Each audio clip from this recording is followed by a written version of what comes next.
I would like to introduce you to these 5 chairs because they are actually the real protagonists of my talk. They have a very special message to give to all of us, and the message is all about what attitudes and behaviors we bring to this world every moment. Now, to show you what I mean, I have a story to tell you from my personal life, and this goes back to a few years ago. The organization I work for in India is globally headquartered in Germany. A senior colleague of mine from Germany had requested internship of her daughter in our Indian outfit. The girl Teresa Bome was a very smart and intelligent human being, and through the course of her internship, which she was excelling in, over one long weekend, she wanted to see the Taj Mahal. Teresa, being new to India and being the daughter of my friend and a senior colleague from Germany, I agreed to escort her from Pune to Agra. We had a halt over in Delhi, and that evening, in order to build a strong relationship and to keep her comfortable, I offered to take her to the Hard Rock Cafe at the DLF Saket Mall. That night, Brian William and his group were performing live for the first time. The atmosphere was electrifying, and being a weekend night, the crowd was buoyant. I was just loving the environment. We were getting on very well, and I was very happy. And as a baby boomer, was loving the music. And just then, the thought crossed my mind, is she liking it as much as I am? And at that moment, I turned to her to check, and what did I see? She was on her iPhone. Now, how to react? I had some choices. First choice, excuse me, what is she doing? She's on her iPhone. I mean, I spent all this time and money thinking that we will have a fantastic evening. I bring her here, and after 2 minutes, I take my eyes off her and she's on her phone. I mean, what is wrong with this generation? I mean, they are attention span of a fruit fly. God, sick. Choice number 2. This was a mistake. Why did I bring her here? She's bored. I mean, she's not interested. She doesn't like music. I mean, this stuff is for baby boomers, and she's probably thinking that she is spending an evening with a prehistoric animal. Oh God. Choice number 3. Hold your breath. Count 1 to 10. Take a deep breath. Don't jump to conclusions. You don't know what she is doing on her iPhone. So just relax. Take it easy. Have another drink. Choice number 4. Now you know what is important for me is this evening. Together with her is special. That she feels that after this evening she can open out to me, and she feels very special and safe with me, and I'm always an open door to her. And that's what's important to me. I just hope it's going to happen. I just hope. Choice number 5. What is important to her? What is going in her world right now? What is important for her? I would really love to connect with her. And what I really need to do next. You know, I was really having a problem to answer that question. And in that moment, she turned to me and she said, Yagnesh, do you know this is the only Hard Rock Cafe in Delhi? And there is one in Mumbai and one in Bangalore, but this is the only one in Delhi. It's incredible, and I'm in this super place. Thank you. And I also checked on Brian Williams' band, and they have an incredible record too. Wow! And she also she handed over the phone and she sent out a message on Facebook. It said, in Hard Rock Cafe in New Delhi with Yagnesh Buch, having a rocking time, the best time. Ooh! Now that was a close shave. I mean, I could have really spoiled that because I could have sent her a disapproving look from that chair. And she could have started telling things about me. Yagnesh, he is controlling. He is difficult. It's not easy to be around with him. And that was not my intention at all. In fact, she was completely engaged. She was there multitasking in her own digital way. In fact, she was enhancing our reality in so many seconds. I could have destroyed that beautiful moment we were creating together. And this is what we are doing all the time, is that we are making choices about our behaviors that we bring to this world. And the choices we have a direct impact on our conversations that we have, the relationships that we form, and the quality of our lives in general. So what can we do at a practical level to help us more conscious about this? Because we don't get trained in the school. It's not on the school curriculum. How do we behave well really? So what can we do? The idea of the 5 chairs came to me when I heard master communicator Louis Evans on nonviolent communications.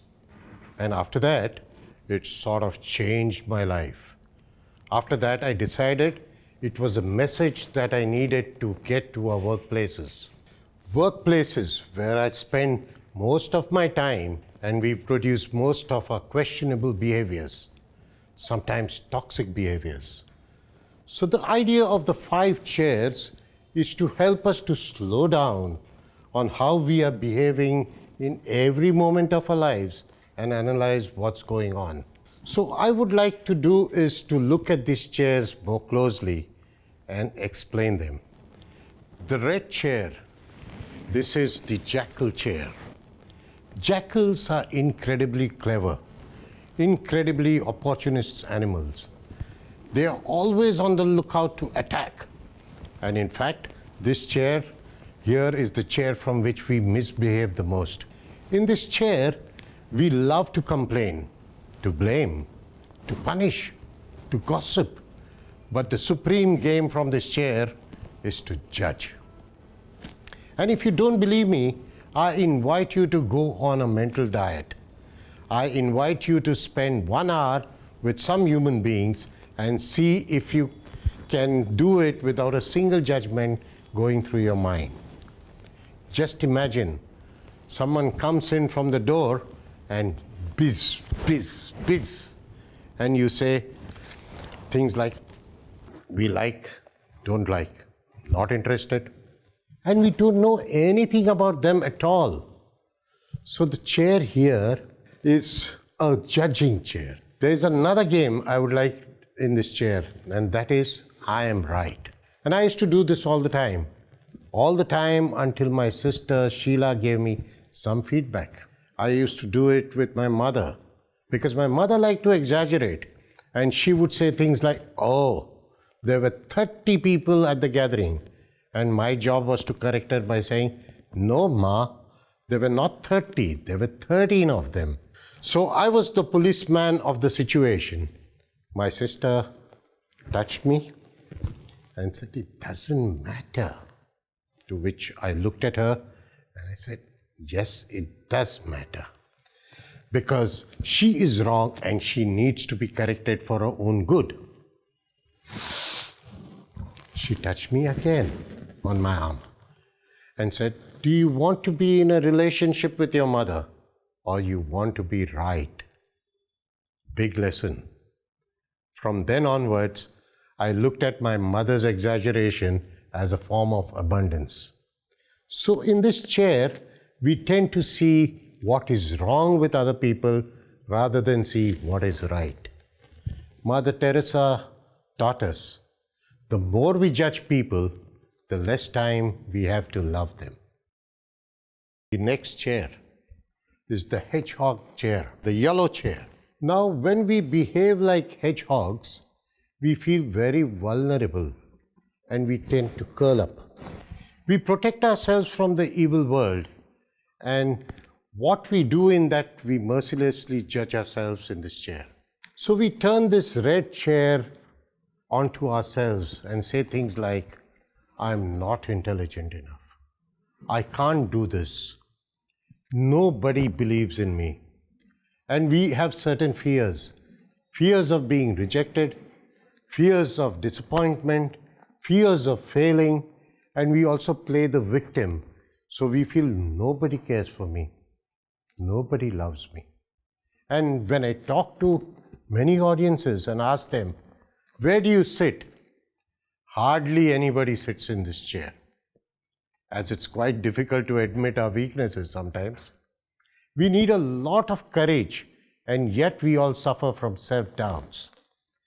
But what is really that we need to do about our self-doubt? Do we give up or give in? Or we say, no, I want the resources and grow. And as Krishnamurti said, the highest form of intelligence is the ability to observe ourselves without judging. So the next chair, this is the Meerkat Chair. I don't know, having seen a live meerkat myself, because they're not seen in this part of the country. However, what we all know is these animals are incredible. When they are on their sentinel duty, they can stand for 1 hour just like this. 1 hour moving their heads like this. Incredibly vigilant. And when we are in this chair, this is what we do. We are mindful, we are very aware, we are observant, we stop, we pause, we take a deep breath. This is the wait chair, W-A-I-T. What am I thinking? What am I telling? So here we become very cautious, and if someone is getting angry, from this chair we will not say, grow up, will you? We would rather feel, why is that person angry? Very curiously. You have your way, I have my way. As for the right way, the only way, it doesn't exist. So here we have a choice, the red pill or the blue pill. This is the sliding door chair. The next chair, here we go into the world of detect. Now why detect?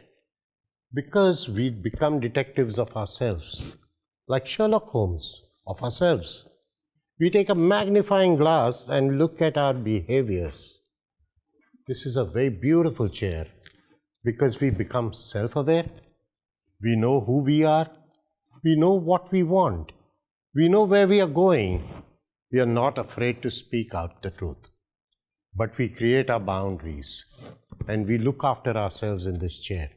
We are very powerful and we don't like to give this power away, unlike the yellow and the red chair. So here we grow, we become free. We come into our full power and become assertive, not aggressive. So Aristotle said, knowing yourself is beginning of wisdom. And we can be here for our whole lives. Why the dolphin? The dolphin, because it's such a wonderful animal. It is playful. It is intelligent. It communicates wonderfully and beautifully. And when I think of dolphins, I think of all of us at our very best human beings. The next chair. This is the giraffe's chair. A very beautiful chair. Very difficult. I don't know that you know that the giraffe has the biggest heart among animals. It's that size. It's not only the heart, but he also has the longest neck. So he can have an incredible vision. So when we are in this chair, we are displaying empathy and compassion and understanding. And in this chair, we put our egos on the back burner. And we listen to people who hold people in our presence and we care for them. And stepping into somebody else's shoes and understanding them is a great act of generosity. Abraham Lincoln once said, I don't like that man. I must get to know him better. So in this chair, it is an invitation to look at other perspectives, to embrace other realities, to embrace diversity, and to become tolerant. And the most important question in this chair is, what is important for him or her? And the intention in this chair is to stay connected in whatever happens. So these are the chairs. How do we translate these in our daily lives? Now you can imagine you go to work and maybe you go and give a presentation that goes really well. You are here. Fantastic. And maybe you have a meeting and things don't go as well. Then you are here. Our challenge in everyday life is to find out how to balance ourselves between sitting here or here. Because if we are sitting here, life is not so happy. But if we are sitting in these chairs, we are more rational, we are more open, and we are more intelligent and thoughtful.